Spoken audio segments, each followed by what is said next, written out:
Today we begin in devotion, pause for a meal wrapped in tradition, and end where the land quietly dissolves into the sea. Welcome back. As we continue our journey through coastal Karnataka, today begins in Udupi, a town where faith shapes everyday life.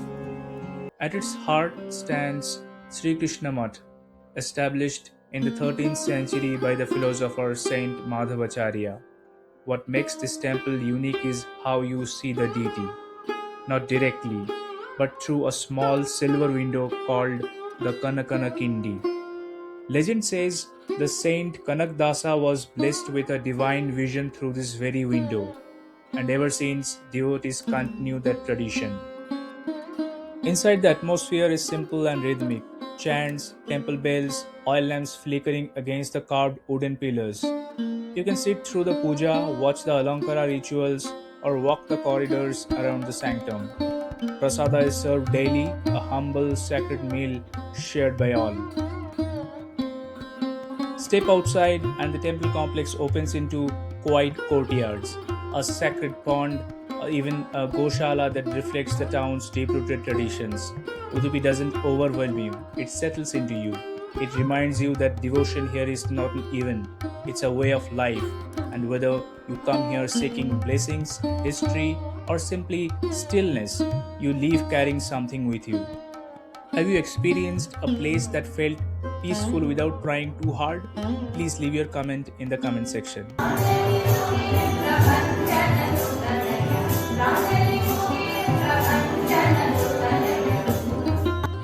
From devotion to dining, in Udupi, food is not separate from faith. It carries the same simplicity, the same discipline. At Woodlands restaurant, tradition continues, this time on a plate. The aroma of freshly ground coconut, tempered mustard seeds, and steaming rice fills the air. And then comes Moode, soft idlis steamed in screw pine leaves, subtle in taste but rich in character. The fragrance of the leaves gives it something no steel vessel can replicate. Alongside classic South Indian meal, rice, sambar, vegetables, papad, balanced, comforting, timeless.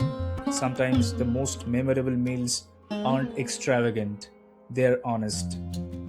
We leave the main town behind and head toward Padukere. The road narrow into village lanes lined with tiled houses, coconut groves, and small shrines at unexpected corners. This stretch reflects the agrarian side of coastal Karnataka, where fishing, farming, and temple traditions coexist. Unlike the highways, these roads move at a different pace. They demand attention and reward it. Padukere is barely a few kilometers from Udupi town, yet it feels deliberately distant.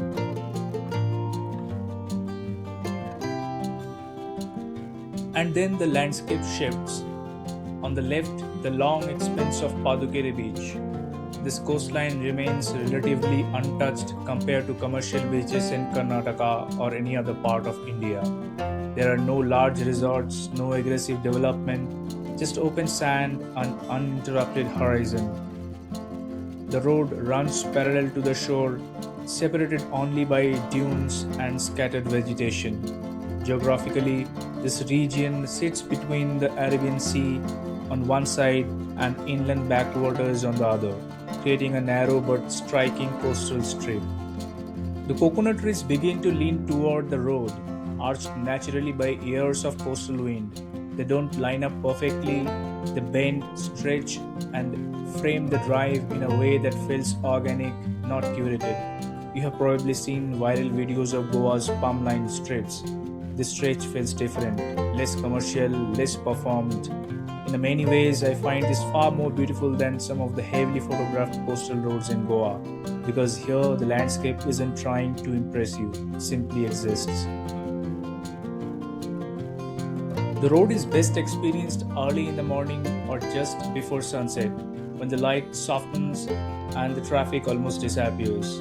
During monsoon, the sea turns dramatic with stronger winds and higher waves. In summer, it's calmer, clearer skies, gentler breeze. The drive itself is smooth but narrow in parts, so it's not about speed, it's about presence. If you are exploring Udupi by car or bike, this stretch deserves a slow detour.